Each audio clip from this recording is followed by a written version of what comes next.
अस्सलाम वालेकुम। सीमन या जो मनी है ये पतली क्यों होती है और इसकी वजह से आपका कंसीव होने का अमल यानी कि हमल क्यों नहीं हो रहा होता, उसके बारे में आज तफसील से बात करेंगे। और ख़ास तौर पे कौन कौन सी ऐसी खुराक है, ऐसी कौन कौन सी चीज़ें आप अपनी डाइट में शामिल कर सकते हैं एज अ मेल जो आपको कंसीव आपकी वाइफ को करने में मदद दे सकती हैं, प्रेगनेंसी हो सकती है इजीली। बहुत ही आम पूछा जाने वाला सवाल अक्सर फीमेल्स अपने हस्बैंड्स के हवाले से क्लिनिक पे, हॉस्पिटल में ये पूछती हैं कि क्या वजह है कि काफ़ी टाइम हो गया है, हमारे टेस्ट भी नॉर्मल हैं और उसके बावजूद प्रेगनेंसी नहीं हो रही। कई काफ़ी टाइम के बाद भी ऐसे होता है। अक्सर उनमें एक सेट पैटर्न देखा गया है कि उनमें जो मर्दों की जो सीमन की रिपोर्ट होती है, जो हस्बैंड की सीमन की रिपोर्ट होती है, उसमें कुछ प्रॉब्लम्स होती हैं। वो प्रॉब्लम्स क्या हो सकते हैं? वो प्रॉब्लम्स ये होते हैं कि एक तो आपकी काउंट, जो स्पर्म काउंट है वो कम होती है। अगर वो 20% से अगर 20 से वो कम है तो फिर उसमें प्रेगनेंसी के चांसेस उसमें काफ़ी कम हो जाते हैं। उसके अलावा अगर जो मोटिलिटी है वो आपकी अगर 50% से ज़्यादा है तो फिर प्रेगनेंसी के चांसेस कम है। मोटिलिटी के बारे में हमने वैसे पहले भी काफ़ी तफसील से बताई हुई है वीडियो कि मोटाइल स्पर्म्स का क्या मतलब है। जो स्पर्म्स अच्छा मूव करते हैं, जो तेज़ी से, जिनकी स्पीड ज़्यादा होती है, जिनका हमल करने का जिनका चांस ज़्यादा होता है। बाज़ बहुत सारे जो डिफेक्ट्स हैं, जिस तरह आगे वीडियो में बात करेंगे स्मोकिंग के हवाले से, कि उनकी वजह से बाज़ स्पर्म्स की शेप ही एबनॉर्मल होना शुरू हो जाती है, ख़राब होना शुरू हो जाती है, जो नॉर्मल नहीं होती। तो ये सारी चीज़ें आपको आपकी जो प्रेगनेंसी है आपकी वाइफ की, उसमें रुकावट डालती हैं और कंसीव करने के अमल में बहुत ज़्यादा मुश्किल आती हैं। क्योंकि एग तो मौजूद है, आप उन डेज में, हमने पिछले व्लॉग में भी बात की कि ओव्यूलेशन तो हो रही है और एग भी मौजूद है, लेकिन अगर स्पर्म ही प्रॉपर नहीं है, अगर स्पर्म ठीक नहीं है तो फिर प्रेगनेंसी होने के चांसेस जाहिर है काफ़ी कम हो जाते हैं। तो उस चीज़ को आप किस तरीके से ठीक कर सकते हैं? उस चीज़ को, अगर आपकी ये सारी चीज़ें, इनका नतीजा ये होता है कि मनी जो सीमन है वो पतला हो जाता है और फिर प्रेगनेंसी के चांसेस आपके कम हो जाते हैं। तो उसको आप डाइट के ज़रिए किस तरीके से इम्प्रूव कर सकते हैं? अगर हम शुरू में हम मल्टीविटामिन्स हम भी प्रेस्क्राइब करते हैं जिनमें हर चीज़ होती है, उसके अलावा आप खुराक को भी। लेकिन बात यह है कि अगर आप दवाइयाँ सारी इस्तेमाल करें लेकिन उसके बावजूद भी कुछ लोगों में अच्छा रिजल्ट आ रहा होता है, जल्दी रिजल्ट आ रहा होता है, कुछ में नहीं, पेशेंट्स में आता, उसकी क्या वजह होती है? उसकी वजह होती है आपका लाइफस्टाइल, आपकी खुराक का उसमें बहुत ज़्यादा अमल दखल होता है। लाइफस्टाइल की जब मैं बात कर रही हूँ तो उसमें आपको समझने की ज़रूरत है कि हमारे लाइफस्टाइल में सबसे जो अब अर्बन, खास तौर पे शहरों में जो प्रॉब्लम देखने में आ रहा है कपल्स में, वो है स्ट्रेस।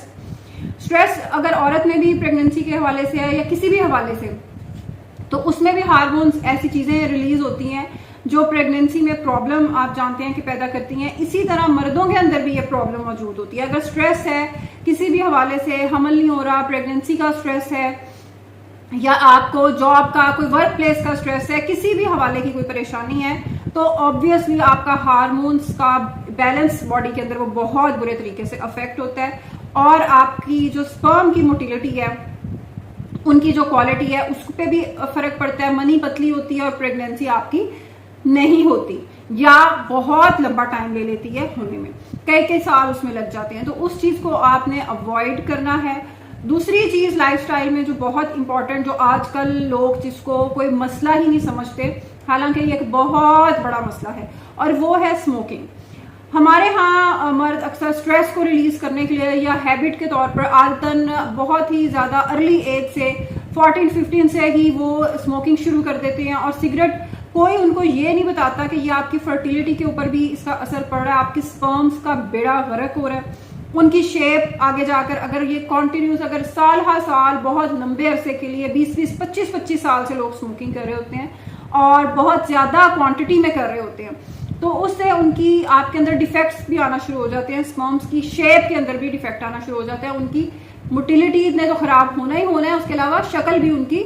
और ऑब्वियसली फिर इन सारी चीज़ों का असर क्या पड़ता है कि आपकी स्पर्म काउंट, मोटिलिटी और प्रेगनेंसी, हमल नहीं फिर होता। तो इस चीज़ को आप ज़रूर अवॉइड करें। कोई भी ऐसा केमिकल अगर आपके बॉडी में जा रहा है तो उसने प्रेगनेंसी को ऑब्वियसली आपको अफेक्ट करना है। इसके अलावा एक और चीज जिसको हमारे यहाँ शादी से जोड़ दिया जाता है कि शादी के बाद तो वजन ने लाजमी बढ़ना होता है, औरतों के भी और मर्दों के भी। और मर्दों का जो पेट है वो अक्सर बहुत ज्यादा फैट वहाँ इकट्ठा हुआ होता है बाकी जिस्म की निस्बत, और ये चीज भी बहुत ज्यादा प्रॉब्लम पैदा करती है। इवन जो आपकी अगर कोई सर्जरी हुई है लोअर लिम्ब की, यानी कि आपकी टांगों की कोई जिस तरह फ्रैक्चर हो जाता है या ऐसी कोई चीज है, तो वो भी इस चीज को अफेक्ट कर रही होती है। इवन हीलिंग हो गई, आप ठीक भी हो गए, उसके बावजूद तो वजन अपना जरूर कम करें, वॉक करना शुरू करें, अपना खासतौर पे जो वेस्ट है उसको कम करें। जितना ये कम होगी उतना ही आपकी वाइफ के प्रेग्नेंट होने के चांसेस बढ़ जाएंगे। डाइट में फिर आप ले क्या सकते हैं, ये तो हमने बात की लाइफस्टाइल मॉडिफिकेशन के हवाले से। और लाइफस्टाइल मॉडिफिकेशन अब हर बीमारी का, जिस तरह शुगर है, ब्लड प्रेशर है, हर चीज का सबसे पहला इलाज लाइफस्टाइल मॉडिफिकेशन ही है। तो डाइट में आप शामिल कर सकते हैं जनाब, आप एक तो अंडा आपने जरूर लेना है, एग योक आपने जरूर लेना है, वो आपको बिल्कुल मना नहीं है अगर आपको ब्लड प्रेशर नहीं है। अगर आपको साथ में कोई कोलेस्ट्रॉल, कोई इस तरह का प्रॉब्लम नहीं है, तो योक आपने जरूर लेना। इसके अलावा फ्रूट्स में आप क्या ले सकते हैं, सेब और केला आपके लिए बहुत अच्छा है, उससे आपकी स्पर्म काउंट बहुत बेहतर होती है। इसके अलावा आप ऑरेंजेस, जो माल्टे हैं, rich source of vitamin C, जरूर आप लें। विटामिन सी का बेहतरीन इसका रोल है, हर चीज को ये ठीक करता है, आपकी इम्यूनिटी बिल्डअप करता है, इन्फेक्शंस को रोकता है और आपकी स्पर्म काउंट के अंदर भी बहुत ज्यादा हेल्पफुल है। ड्राई फ्रूट में अक्सर अपने पेशेंट्स को, बहुत सारे पेशेंट पूछते हैं जी इस चीज को कैसे इंप्रूव करें मेडिसिन के अलावा। ड्राई फ्रूट को अपनी डाइट का हिस्सा बना लें। ड्राई फ्रूट में लेना आपने क्या है, एक तो अंजीर आपके लिए जो सबसे बेहतरीन चीज है वो है अंजीर। अगर आपको फ्रेश मिल जाती है तो well and good, it's very good. और अगर नहीं मिलती तो फिर आप वैसे भी ले सकते हैं, कि कोई ज्यादा महंगा भी नहीं है।